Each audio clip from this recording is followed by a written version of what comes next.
कार्यक्रम के प्रायोजक हैं Bharat test house private limited, Vardhman jewellers, eternal solution, Mahila Mandal Punjabi बाग।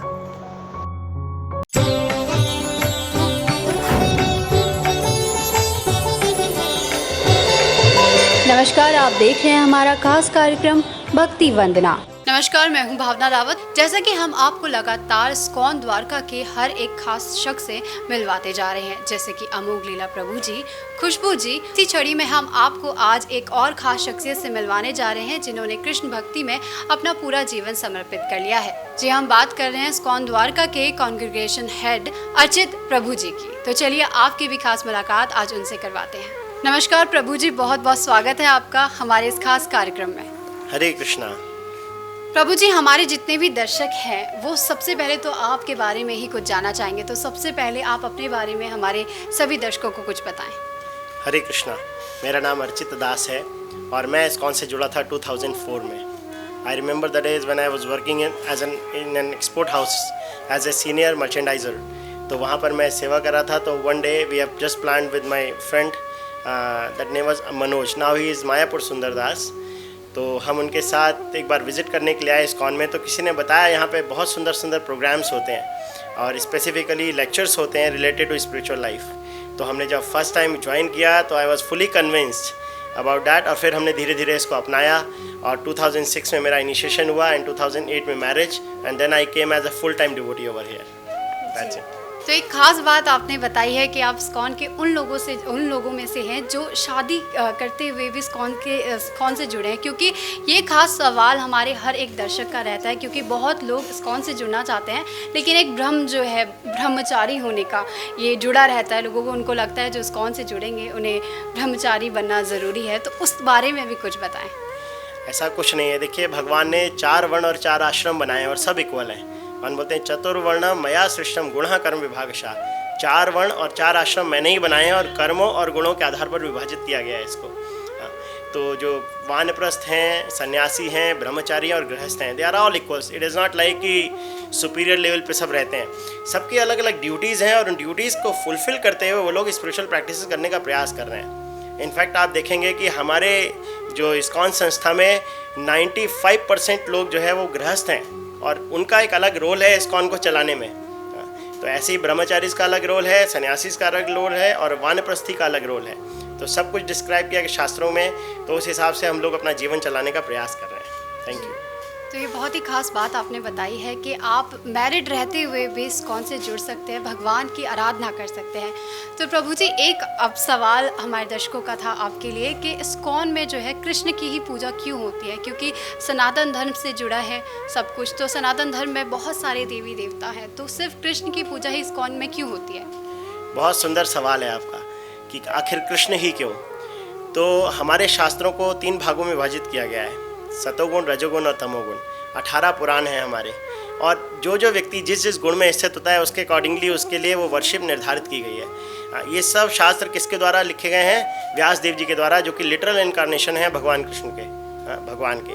तो इतने सारे भगवान नहीं हो सकते। जैसे कि आप देख रहे हैं कि पूरे समाज में, जैसे कि पूरे परिवार में भी एक हेड होता है जो घर को चलाता है, जो डायरेक्शन देता है। उसी तरह से इस पूरे ब्रह्मांड किससे निकला है एक्चुअली में? तो सारे विष्णु तत्व से निकला है। जैसे आपने भी सुना होगा नारायण, जिनके शरीर से सारे ब्रह्मांड निकलते हैं। हाँ, तो ये भी कहाँ से आए? तो एक सिस्टमेटिक प्रोसेस दिया है शास्त्रों में हमारे सनातन धर्म में कि कैसे Krishna is the supreme person है और उनके अंडर में वो लिटरल अपना इनकारनेशन करते हैं, अपना एक्सपेंशन करते हैं बलराम जी के रूप में, और उसके बाद में डिफरेंट एक्सपेंशन होते हैं विष्णु के रूप में, और उसके बाद डिफरेंट डेमीगॉड्स आते हैं जो कि यहाँ पर चलाते हैं। तो एक्चुअली में 3 तरह के तत्व होते हैं। तो तत्व में क्या है? एक विष्णु तत्व है, एक जीव तत्व है और कौन है? एक शक्ति तत्व है। तो जो जीव तत्व है वो हम सब हैं, लिविंग एंटिटी, सारी जीवात्माएं हैं। और जो डेमीगॉड्स हैं वो क्या है? वो इन्हीं जीव तत्वों में से जो कि भगवान की आराधना करते हैं, उनको भगवान अपनी पोस्ट पोजीशन दे करके इस सबका ब्रह्मांड को चलाने का भार स्वयं सौंपते हैं। लेकिन जो जीव डायरेक्टली भगवान की सेवा में लगना चाहते हैं विदाउट एनी पोस्ट पोजीशन, तो डिवोशनल लेवल पे आकर के स्वयं भगवान के धाम में वास करते हैं भगवान के साथ। जी, तो ये ये जो सवाल था, आई होप सबको इसका जवाब मिल गया होगा, क्योंकि ये बहुत ही ख़ास सवाल रहता है सबका।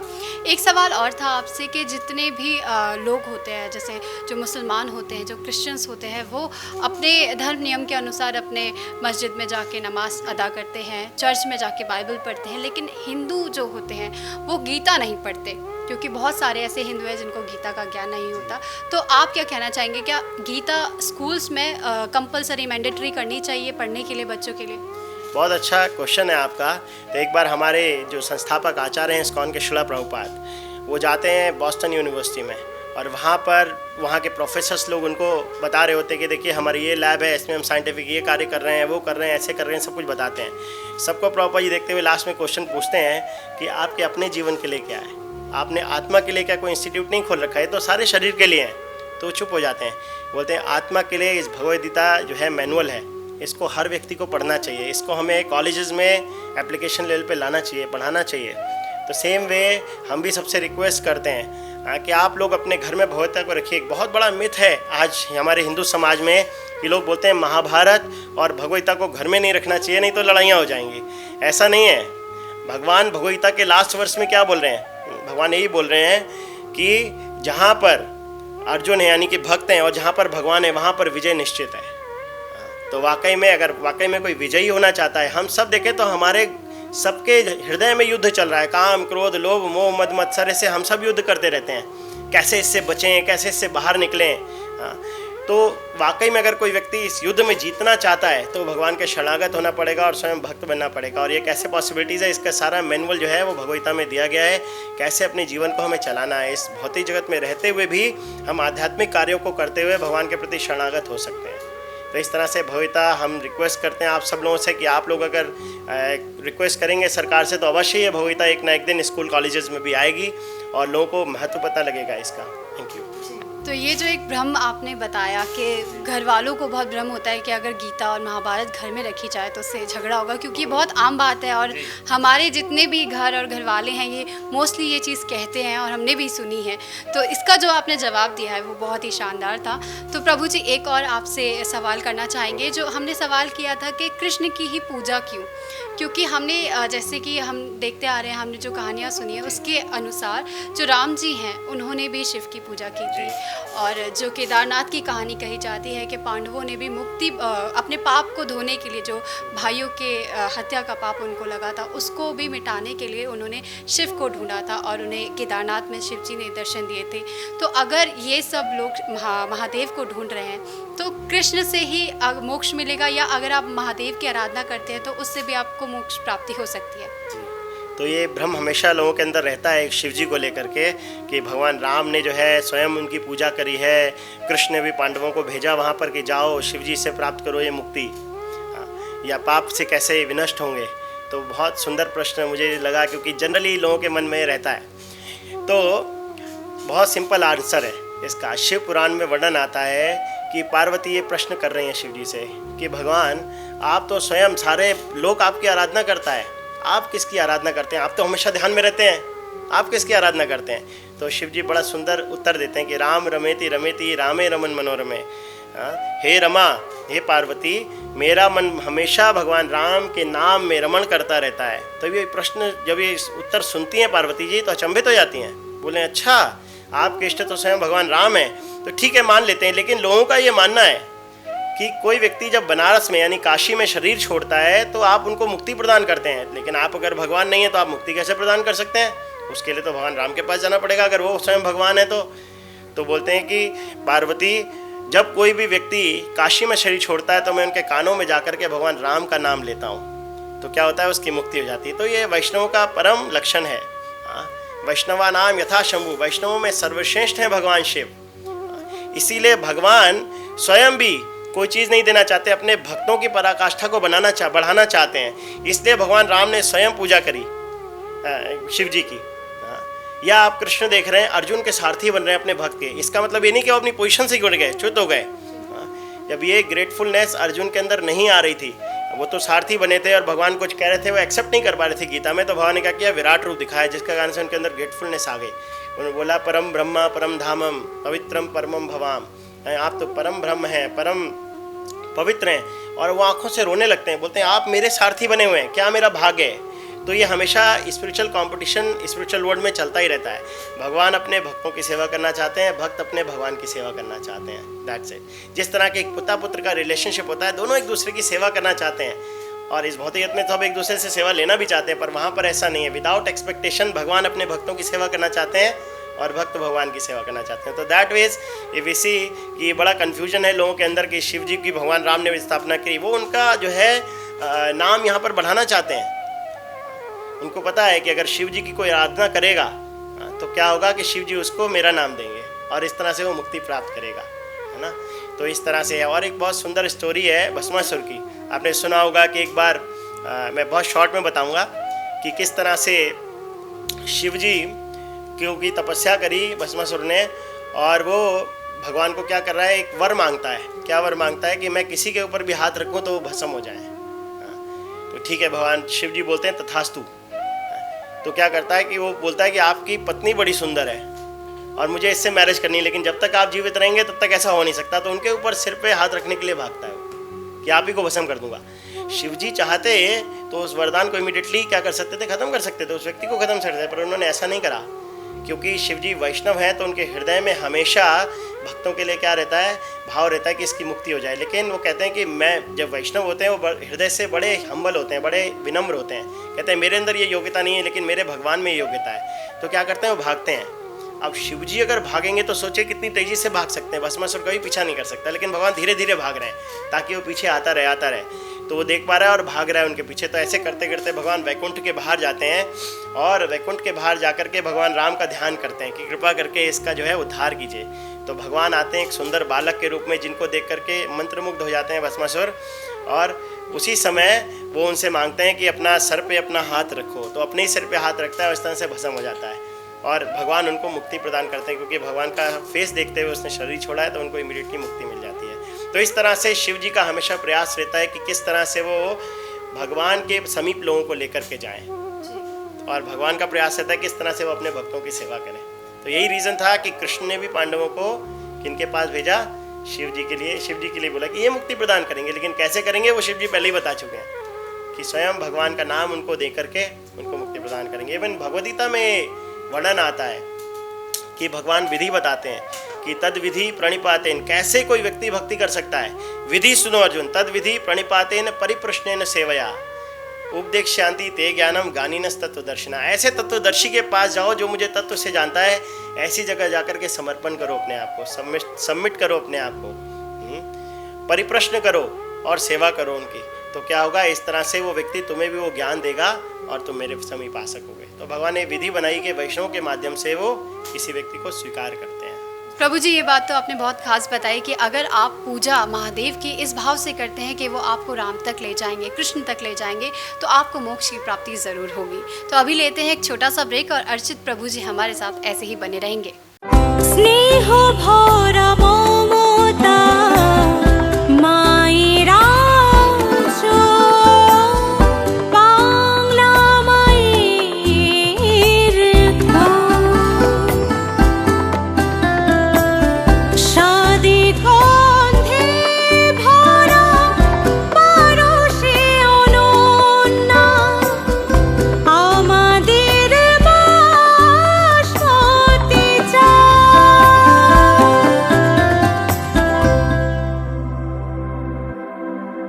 India's #1 बासमती राइस बिंगासा। इस कार्यक्रम के प्रायोजक हैं Bharat test house private limited, Vardhman jewellers, eternal solution, Mahila Mandal Punjabi बाग। ब्रेक के बाद आपका स्वागत है। जैसे कि हमने कहा था कि अर्चित प्रभु जी हमारे साथ ऐसे ही बने रहेंगे। तो प्रभु जी, एक और सवाल आपसे हमारे दर्शकों का था कि जो इस्कॉन के लोग हैं और या जितने भी भक्त होते हैं, कृष्ण भक्त, वो एक मंत्र या कह लें इसको ज़रूर जपते हैं कि हरे कृष्णा कृष्ण कृष्णा हरे हरे, हरे राम राम राम हरे हरे। तो इसके बारे में बताइए, क्या इसमें राम जी के बारे में बोला जा रहा है कि या कृष्ण के साथ राम को लिया जा रहा है, या इसका अर्थ क्या है, ये समझाइए आप। हरे कृष्णा। तो बहुत सुंदर सवाल है। सब लोगों के मन में सवाल रहता है कि क्यों हम राम जी को और कृष्ण जी को संग में भी ले रहे हैं लेकिन पूजा केवल कृष्ण की करते हैं। ऐसा नहीं है, हम लोग भगवान राम की भी सेम भाव में पूजा करते हैं। तो हरे कृष्णा कृष्णा कृष्णा हरे हरे, हरे राम राम राम हरे हरे। इसका मीनिंग क्या है? ओ श्रीमती राधा रानी, ओ कृष्ण, कृपा करके अपनी सेवा में हमें लगाइए। ओ भगवान राम, ओ सीता माता, कृपा करके हमें अपनी सेवा में लगाइए। तो इस तरह से हम भगवान से कंटिन्यू जप कर रहे हैं। तो हमारा एक अपना स्वरूप है स्पिरिचुअल वर्ल्ड में। इस मंत्र को करने मात्र से वो जो है क्या होगा, अंदर से हृदय का जब मार्जन होता है इस मंत्र को करने से, इसलिए इसको महामंत्र बोला गया है। सब मंत्रों में ये सर्वश्रेष्ठ है, हाँ, कि हृदय का मार्जन करता है। तब ये होगा तो अपना स्वरूप हमें क्या पता लगेगा और उस हिसाब से हम अपनी सेवा में जाएंगे। चाहे हम भगवान राम के जो है हमारा रिलेशनशिप हो या कृष्ण के साथ रिलेशनशिप हो, जैसा भी होगा वो वैसा ही डेवलप होगा। डोंट वरी अबाउट दैट कि हम केवल कृष्ण की सेवा करते हैं तो राम भक्त हमारे यहाँ नहीं आ सकते, ऐसा नहीं है। हमारे आप ईस्ट ऑफ कैलाश मंदिर में देखेंगे तो वहाँ पर जो है राम जी के भी डिटीज़ हैं, सीताराम लक्ष्मण हनुमान के भी डिटीज़ हैं, वहाँ पर भी ऐसी ही सेवा होती है एज इट इज़। तो जहाँ तक हरि नाम का सवाल है कि आया कहाँ से हरे कृष्ण महामंत्र, फिर भाई कई सारे मंत्राज हैं शास्त्र में दिए हैं, केवल हरे कृष्ण महामंत्र ही क्यों? तो इसके बारे में कलि अवतरण पुराण में वर्णन है। इसे बोलते हैं कलि कलमश नाश मन्नम। ये जो 16 अक्षरों का महामंत्र है कलयुग के कलमश का नाश करने वाला है। हाँ, तो कलयुग के लिए हर एक युग में एक स्पेसिफिक मंत्र होता है और एक स्पेसिफिक विधि होती है भगवान को प्राप्त करने की, हाँ, जो कि बहुत ही स्पेसिफिक होता है। जैसे आपने सुना होगा कि प्रहलाद महाराज सतयुग में हुए और वो करते थे, क्या मंत्र जप करते थे? ओम नमो भगवते वासुदेवाय। उस युग के लिए वो प्रोमिनेंट मंत्र था। हाँ, और विधि क्या थी? विधि थी तपस्या के माध्यम से। आपने देखा होगा विश्वामित्र ने 60,000 साल तपस्या करी। हमारी एज कितनी है? Maximum to maximum 80 years. वो भी 40 के बाद घुटने खत्म हो जाते हैं, बैठना मुश्किल होता है ज़मीन पर, स्ट्रेट फॉरवर्ड, है ना। तो तपस्या हमारे कलयुग के लिए नहीं है। ऐसे ही जब त्रेता आया तो उसमें क्या विधि थी? त्रेता में विधि थी यज्ञ के माध्यम से। अभी ना तो ब्राह्मण शुद्ध हैं जो कि उस तरह का मंत्रोच्चारण करके अग्नि को उत्पन्न कर सकें। पहले लोग मंत्रोच्चारण से ही अग्नि उत्पन्न कर लेते थे। ना घी शुद्ध है, ना दही शुद्ध है, ना दूध शुद्ध है, ना शहद शुद्ध है, कुछ भी शुद्ध नहीं है। और यज्ञ में सबसे बड़ी जो रिक्वायरमेंट है वो है शुद्धता की। तो वो भी कलयुग के लिए पॉसिबल नहीं है। तो फिर आया युग कौन सा? द्वापर। तो द्वापर में डीटी वर्शिप के माध्यम से जो विग्रह सेवा है उसके माध्यम से जो है विधि थी भगवान को प्राप्त करने की। उसमें भी डिफरेंट मंत्रास बोलते थे ब्राह्मण्स। तो अभी वो उस तरह के ब्राह्मण्स ही नहीं बचे हैं जो कि उस तरह का कार्य कर सकें। यजन, याजन, पठन, पाठन और दान प्रतिज्ञा, केवल 3 ही कार्य होते थे ब्राह्मण के। वो कार्य ही नहीं बचे हैं, वो बचे ही नहीं उस तरह के ब्राह्मण्स। तो वो प्योरिफिकेशन भी नहीं रह गया उन मंत्रास को उच्चारण करने मात्र में। तो अब कलयुग आया तो भगवान ने सोचा सबसे डफर बैच है ये, तो सबसे सरल विधि देनी पड़ेगी बिल्कुल, जो कि आराम से लोग कर सकें और भगवत प्राप्ति भी कर सकें। तो स्वयं श्री चैतन्य महाप्रभु, श्री कृष्ण चैतन्य राधा कृष्ण नाही अन्य। श्री कृष्ण जब स्पिरिचुअल वर्ल्ड में ये देख करके बड़े हैरान होते हैं कि ऐसा क्या है, श्रीमती राधा रानी को ऐसा क्या आनंद आता है मेरे को देखने में, जो मुझे भी उस लेवल की चरम सीमा पे मैं भी नहीं पहुंच पाता हूँ। बेसिकली वो जानना चाहते थे कि भक्तों के हृदय में ऐसा क्या आनंद है। स्वयं भगवान है कृष्ण, लेकिन पूर्ण है, पूर्ण होते हुए भी अपूर्ण है, कि उनको ये समझ नहीं आ रहा कि ये मेरे भक्त लोग क्या ऐसा मेरे साथ फील करते हैं रिलेशनशिप रखने में, कि इनका जो आनंद है मेरे से भी उच्च रहता है।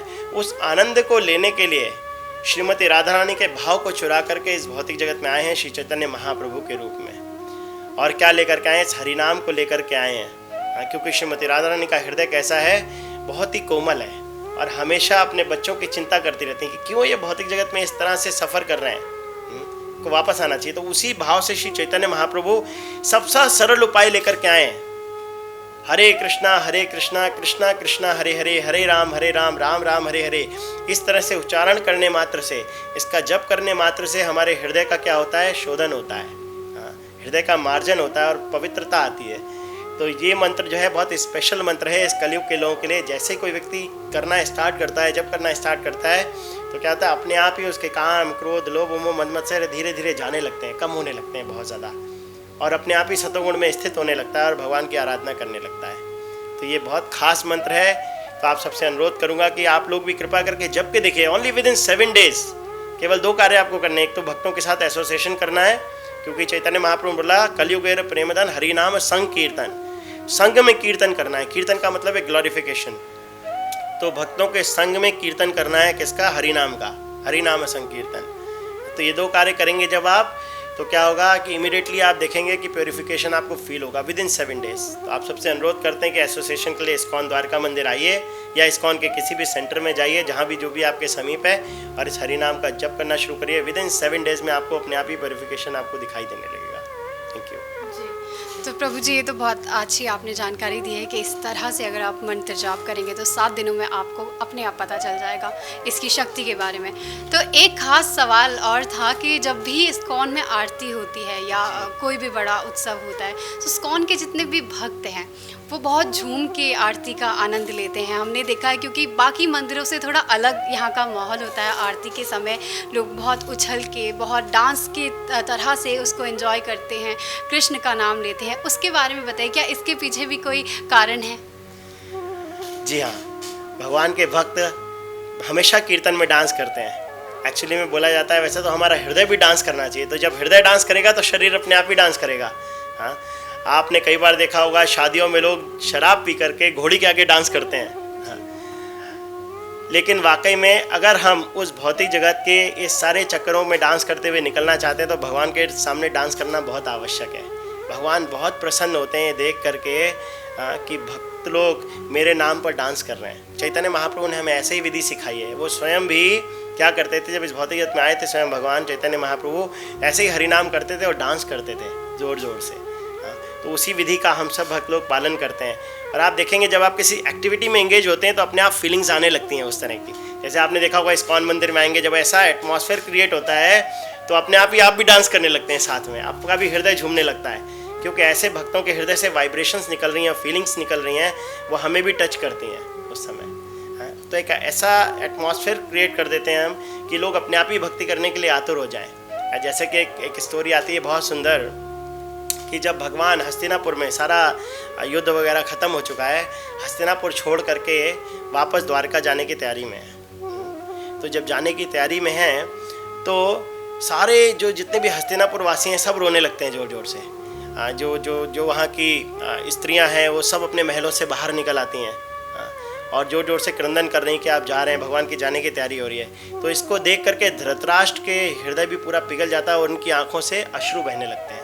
सोचिए, धृतराष्ट्र जी ऐसे व्यक्ति हैं जिनको हमेशा से भगवान से गरज रहा कि मेरे 100 पुत्र इसकी वजह से मरे हैं, अगर ये पांडवों के संग में नहीं होते तो मेरे पुत्रों का निधन नहीं होता, युद्ध ही खत्म होता। अर्जुन तो युद्ध करते ही नहीं, और अर्जुन ही थे अकेले जो इतने पावरफुल थे, सबको मार सकते थे।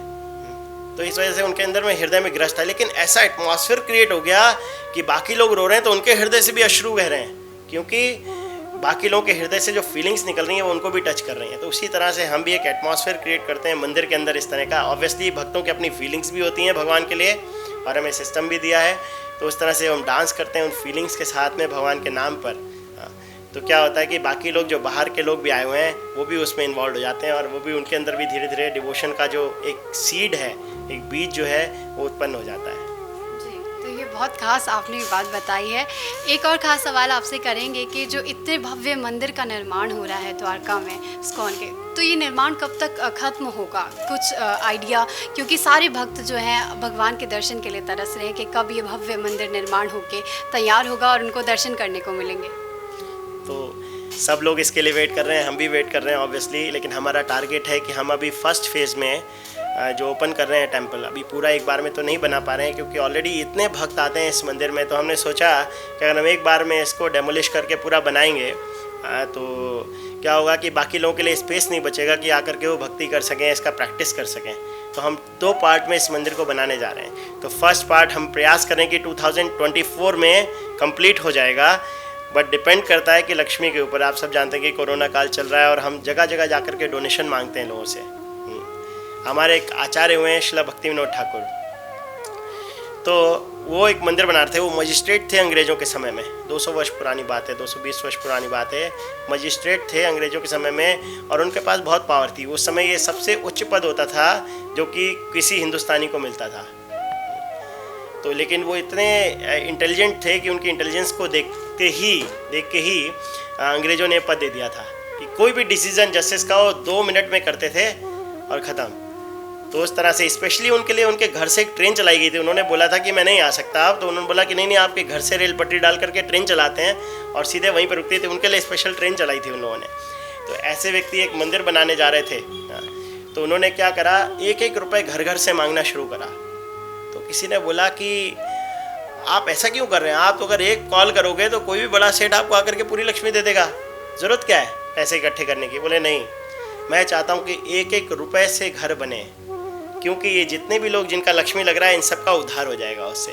तो हमारा भी ये प्रयास है, हम चाहें तो कई बार हम जाते भी हैं बड़े लोगों के पास लेने के लिए, लेकिन हमारा मेन फोकस रहता है, हमने क्या पे स्कीम चलाई है सुदामा सेवा, जिसमें हम लोगों से 100 रुपये पर मंथ लेते हैं, केवल बस 100 रुपीज़ पर मंथ, और ज़्यादा से ज़्यादा लोगों को जोड़ने का प्रयास कर रहे हैं। 46,000 लोग अभी तक हमसे जुड़ चुके हैं, और उसमें हम क्या कर रहे हैं, उन लोगों के नाम से हमें कंप्यूटर रूम बनाएंगे अपने मंदिर में, और उन लोगों के नाम से 1 स्क्वायर फीट स्पेस उनके लिए रिजर्व कर रहे हैं। उनके अगर आने वाले बच्चे होंगे, बच्चों के बच्चे होंगे, या जब तक ये मंदिर रहेगा तब तक वो कंप्यूटर रूम रहेगा, उनका नाम रिजर्व रहेगा।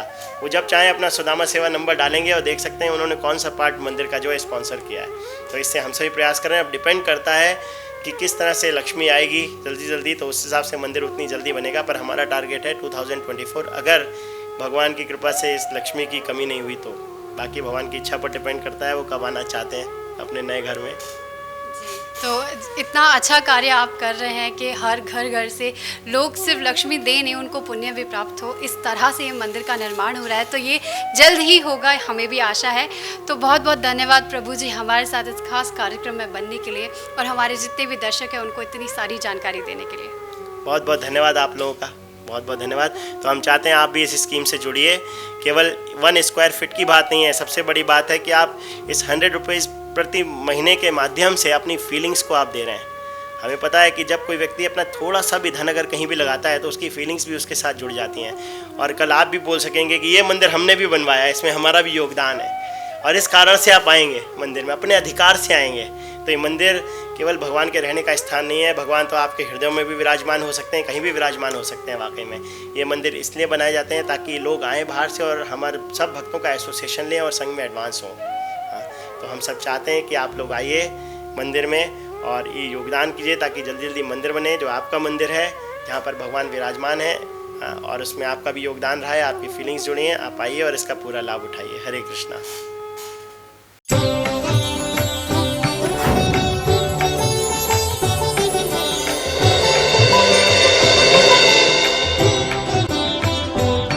इस कार्यक्रम के प्रायोजक हैं Bharat test house private limited, Vardhman jewellers, eternal solution, Mahila Mandal Punjabi बाग।